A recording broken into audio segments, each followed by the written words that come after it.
नमस्कार. सातारा स्मरण यात्रा या मालिकेतील आज हा 75वा भाग. हा पाऊण शतकावा भाग आहे. म्हणजे सुरुवातीला वाटतं 30-40 भाग होते, वाटतं 60 होतील. आता 75 झालेत. आणखीन एक भाग करीन मी आणि उद्याचा शेवटचा भाग करून या मालिकेची सांगता करणार आहे.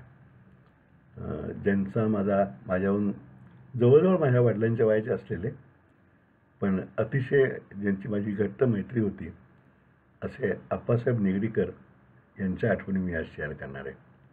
खरं तर आप्पांचं श्रीधर चिंतामण कुलकर्णी, पण त्यांचं चहाचं दुकान होतं निलगिरी टी मार्केटिंग तांदुळीमध्ये आणि आप्पा निगडीकर या नावानंच ते प्रसिद्ध होते. म्हणजे दुकानाच्या शेजारी जर कोणी विचारलं की इथं श्रीधर चिंतामण कुलकर्णींचं दुकान कुठे आहे तर कोणाला सांगता आलं नसतं.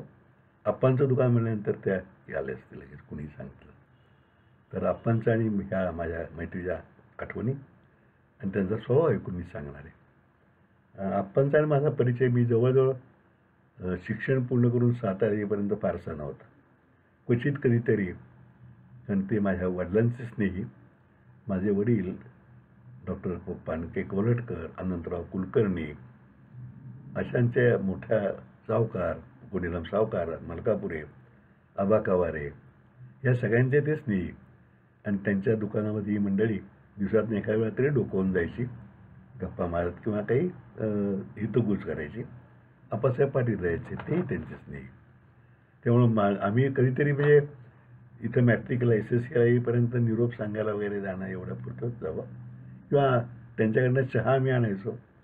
कारण आमच्याकडे नेहमी येणारे जाणारे खूप असायचे, त्यामुळे एकदम एक 5-6 किलो चहा आणायचा ही आमची पद्धत. तेव्हा कधीतरी चहा आणायला गेलो एवढं, आणि ते ठराविक मिक्सर आप्पा करून द्यायचे, असे बघायचे आणि द्यायचे करून. पण मैत्री अशी नव्हती. पुढे मी कॉलेज संपवून सातारा आलो, व्यवसाय सुरू केला टॅक्स कन्सल्टन्सीचा. आणि आमचे बरेचसे मित्र आप्पांच्या दुकानासमोरच्या मधू जोशीच्या दुकान आम्ही जमत होतो, कारण मधूही बॅडमिंटनला यायचा. त्याची आठवण मी शेअर केल्याच आहे. तर त्यामुळं आप्पांची ओळख झाली, ओळखीचं हळूहळू मैत्रीत रूपांतर झालं. आणि मग असं झालं की आमचं सगळं त्यांच्या आप्पांच्या समवयस्क मित्र म्हणजे माझे वडील अनंतराव हे सकाळी तिथं यायचे आणि आम्ही मित्र संध्याकाळी कधी मधूच्या दुकानात तर कधी आप्पांच्या दुकानात असे बसून गप्पा मारायचं, रंगवायचो. तांदुळाई मित्रमंडळ असं म्हणायचे, 10 डाउनिंग म्हणायचे त्याला. आणि हा परिपाठ जवळजवळ 67-68 पासून आप्पा गेले, त्यालाही आता 10-15 वर्ष झाली असतील. पण त्यांच्यानंतर त्यांच्या मुलांनीही चालू ठेवलं आणि आम्ही अजून जमतो. आता आम्ही 15-16 जण होतो, त्यातले आम्ही 4घंच आत्ता राहिलो आहे. त्यातला एक जण मागच्या 2 महिन्यापूर्वी गेला, श्रीकांत जोशी.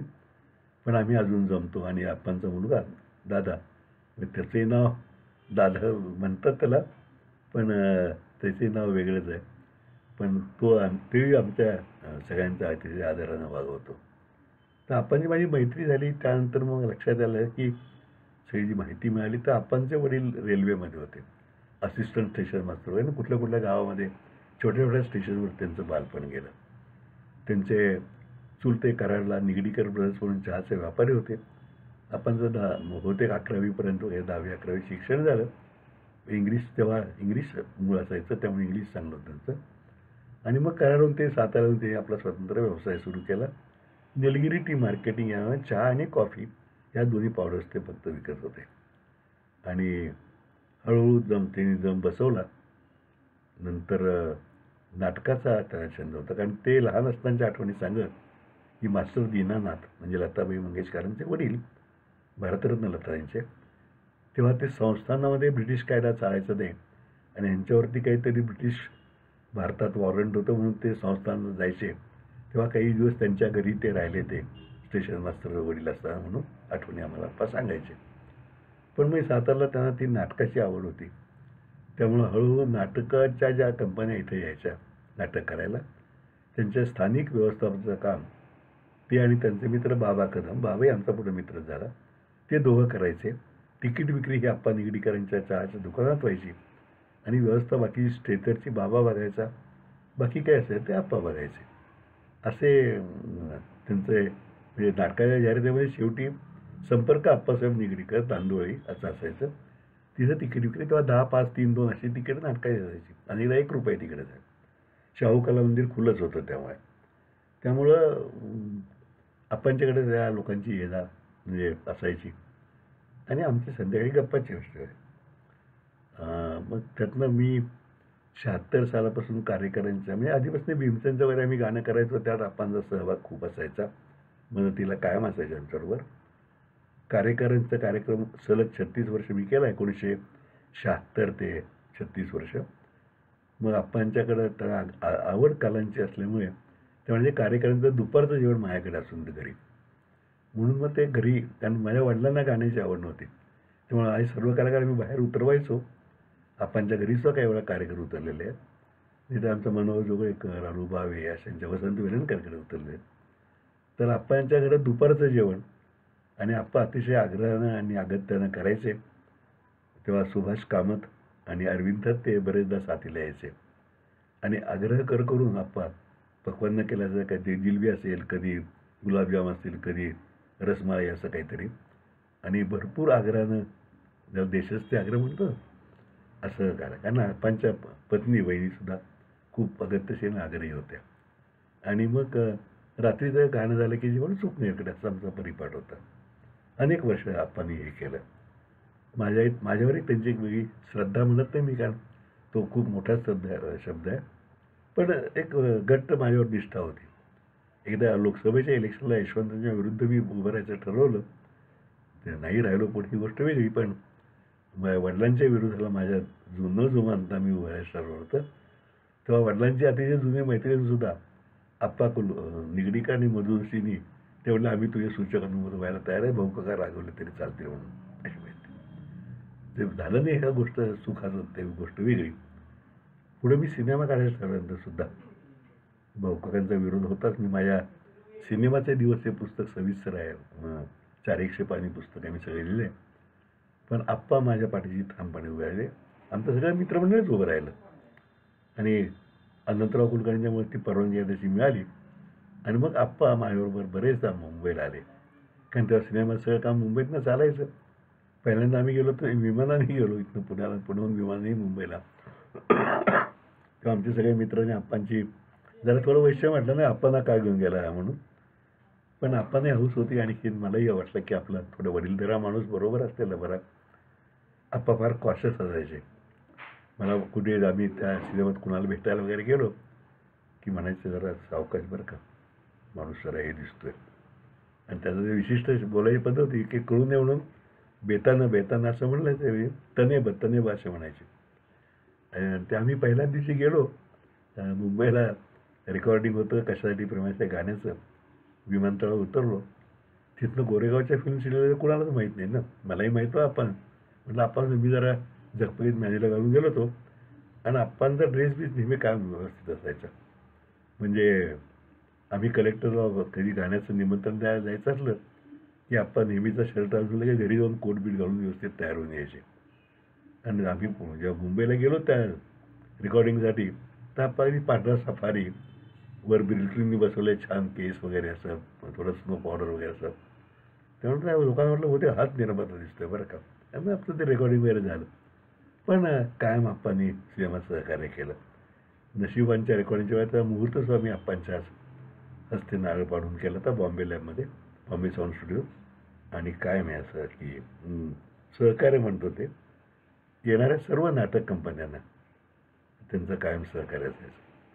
अनेकदा एखाद्या नाटकाचा प्रयोग लॉसमध्ये गेला तर नाटक कंपनीकडे जायलाही पैसे असायचे. अनेकदा आप्पा त्यांना उसवणार पैसेही द्यायचे आणि त्यार्थात ते नाटकवाले नंतर परत करायचे. हा भाग एखादा दुसरा बुडवायचा आहे, पण आप्पांना ती हौस होती. आणि कायम म्हणजे कुठलंही काम मी काय काढलं, मी काय आम्ही समरसंलामध्ये खुर्च्या देणगी दाखवल्यावर काढलं, आप्पांच्याकडे पावती पुस्तक ठेवायचं. आप्पा सगळा हिशोब त्यांच्याकडं त्या ड्रॉवरमध्ये प्रत्येकाचं नाटकाच्या तिकडे स्वयं वेगळं बंडल असायचं. ते पैसे त्या नाटकाची तिकडे एका ठिकाणी, तर याचं काम चालू आहे समजा खुर्च्या देणगीचं, ते एक वेगळं असं रबर बँड लावून ठेवलं, असं ठेवलं असायचं. प्रत्येकाचा हिशोब अतिशय चोख ज्या त्या वेळेला केलेला असायचा. आणि म्हणजे मला असं वाटतं की ही सामाजिक सेवेची आवड होती, पण स्वतः पुढून काम न करता आपण पडद्यामागे राहावं आणि हे करावं असं त्यांचं कायम असायचं. पण कायम अतिशय अचूक हिशोब लोकांचे देणं आपल्या चहाचा दर्जा ठेवणं इतकंच सार्वजनिक संस्थांचे. म्हणजे अंत्यसंस्कार सहाय्यक मंडळाकरता आम्ही जेव्हा निधी गोळा करत होतो, तेव्हा सुद्धा सगळी पावतीपुस्तकं आप्पांच्याकडे एक एक सेट ठेवलेला होता. त्यावर रोज तपशीलवार हिशोब लिहिलेला असायचा आणि पुस्तक संपलं की त्या सगळ्या हिशोब कॅश सगळं यायचा. फार अचूक त्यांचं हे असायचं. आणि आग्रह म्हणजे आमच्याकडे तर अशी पद्धत होती की गणपती विसर्जनाला खिरापत आपण दुकानात या घेऊन सगळे घेऊन यायचे. मग तिथं खिरापत एकत्र व्हायची किंवा कोणाचं काही प्रमोशन वगैरे तिथं पेढे घेऊन यायचं त्याने. दिवाळीच्या वेळेला तर मग वहिनी घरी फराळाला बोलवायच्या आणि नाही आलं तर आधी फराळाचे पदार्थ दुकानात घेऊन यायचे. तिथं सगळ्यांनी यथेच्छित आम्हाला म्हणजे सगळे आम्ही खादाड मंडळी होतो. भरपूर पाठवायच्या वहिनी आणि आग्रह करून परत असायचं. घरी कधी गेलो तर नुसता चहा कधी मिळायचा नाही. अरुणराव किती दिवसांनी आलाय तुम्ही, थांबा जरा, पोहे करते, अमुक करते, अतिशय आग्रह.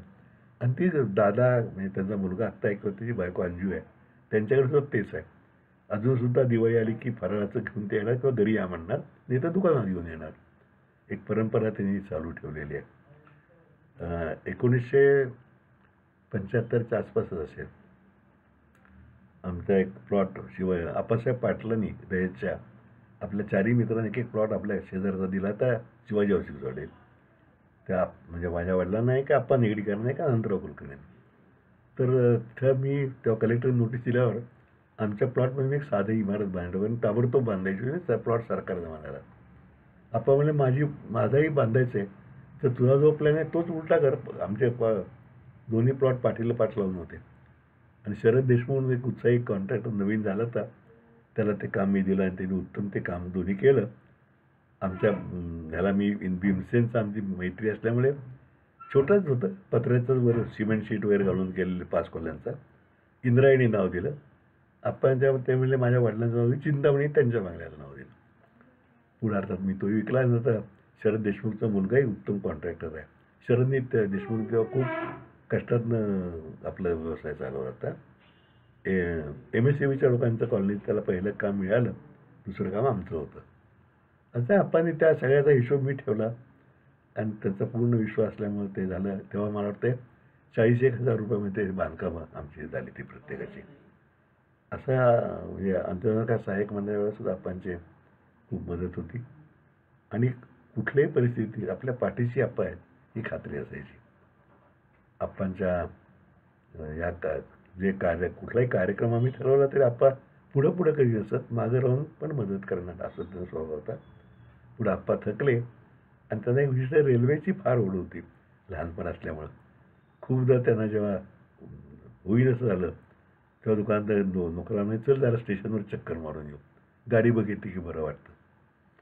पुढं त्याचं निधन झालं. काही काळानंतर वहिनी वारल्या, पण त्यांचा मुलगा दादा आणि त्याची बायको किंवा दादानी मुख्यतः ही आमची मित्रांची परंपरा चालू ठेवलेली आहे. आप्पांच्यासारखा माणूस मिळणं, आपल्या पाठीशी उभं असणं हे आपल्या आयुष्याला एक आधार असतो. घरचे लोक असतातच, पण बाहेरचे असे मित्र असणं ही एक संपत्ती असं मला वाटतं. आप्पांनाही मी आदरांजली वाहतो आणि उद्या या मालिकेतला शेवटचा भाग अंत्यसंस्कार सहाय्यक मंडळाचा करून या मालिकेचा मी समारोप करणार आहे. तोपर्यंत नमस्कार.